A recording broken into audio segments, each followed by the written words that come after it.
বিয়ে ৬ মাস পর প্রথম যেদিন আমার স্বামী পরকীয়া হাতে নাতে ধরি, সেদিন আমি চিৎকার করিনি, কান্নাও করিনি। বরং কোমল কণ্ঠে জিজ্ঞেস করেছিলাম, আচ্ছা বলো তো, আমার ঠিক কী পরিবর্তন করা লাগবে? কি পরিবর্তন করলে তুমি অন্য মেয়ের থেকে ফিরে আসবে? আমি নিশ্চয়ই কোথাও একটা তোমার মনের মতন না। তুমি বললে আমি শুধরে নিব নিজেকে। সে কি বলল এর উত্তরে জানো? সে বলল, তুমি একটা ভার্সিটির প্রফেসর, অথচ ভীষণ সাদামাটা থাকো। আমার সেটা পছন্দ না। আমি শুনলাম স্বামীর সমস্যা।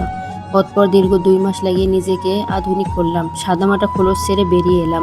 সেদিনও আমি নরম কণ্ঠে বললাম, তুমি তো আধুনিক হতে বলছো। আমি আধুনিক হলাম, তারপরও আমার ভিতর কি সমস্যা রয়েছে বলো?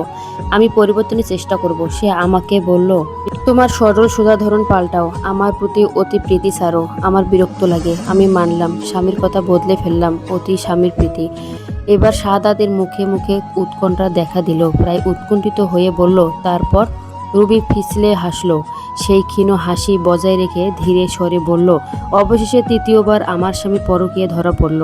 কিন্তু এবার আমি রাগ দেখালাম না, তবে আগের চেয়ে একটু ভারী স্বরে তাকে বললাম, আমি তো নিজেকে বদলে ফেললাম বহু কষ্টে, তবুও তুমি ঠিক হলে না।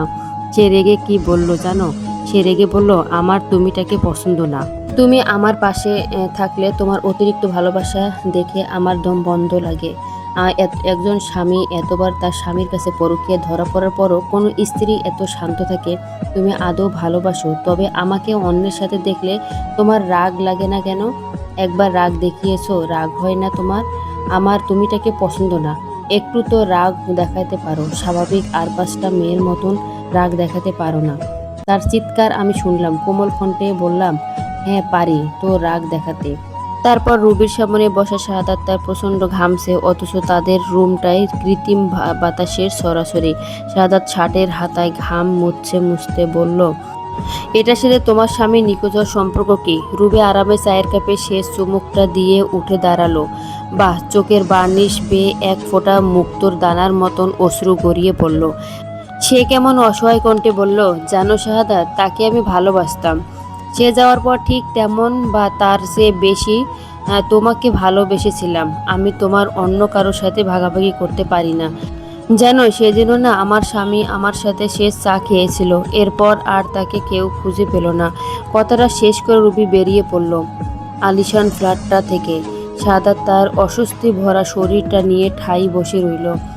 তার মাঝেই টেবিলের উপর থাকা মোবাইলটা কিঞ্চিত কেঁপে উঠল। ফোন স্ক্রিনে ভেসে উঠল শাহাদাতের নতুন প্রেমিকার খুদে বার্তা। শাহ, তুমি কোথায়? আমি তোমার পছন্দের স্লিপলেস পরে অপেক্ষা করছি একটি মধুচন্দ্রিমার জন্য। তোমার সেই আটপৌরে প্রেমিকা কি এখনো আছে? শাহাদাতের খুব বলতে ইচ্ছা হলো, আটপৌরে না, সে নারী, ভয়াবহ কেন, লেলিহান শিখা। কিন্তু তার আগেই শাহাদাতের চোখ বুঝে এলো। যাই হোক, দোয়া রইল, ভালো থেকো তুমি। স্টোরিটা এক আপুর জীবনের সাথে ঘটে যাওয়া ঘটনা, আর এইটা থেকে আমরা শিক্ষা নিতে পারি, কাউকে মাত্রাতিরিক্ত ভালোবাসা দেখাতে নেই। আর যদি সে একবার বুঝতে পারে আপনি তাকে প্রচণ্ড ভালোবাসেন, বিশ্বাস করেন, সে আপনাকে বাঁচতে দিবে না। আজকের ভিডিওটি এ পর্যন্তই। আল্লাহ হাফেজ। সবাই সুস্থ থাকবেন, ভালো থাকবেন।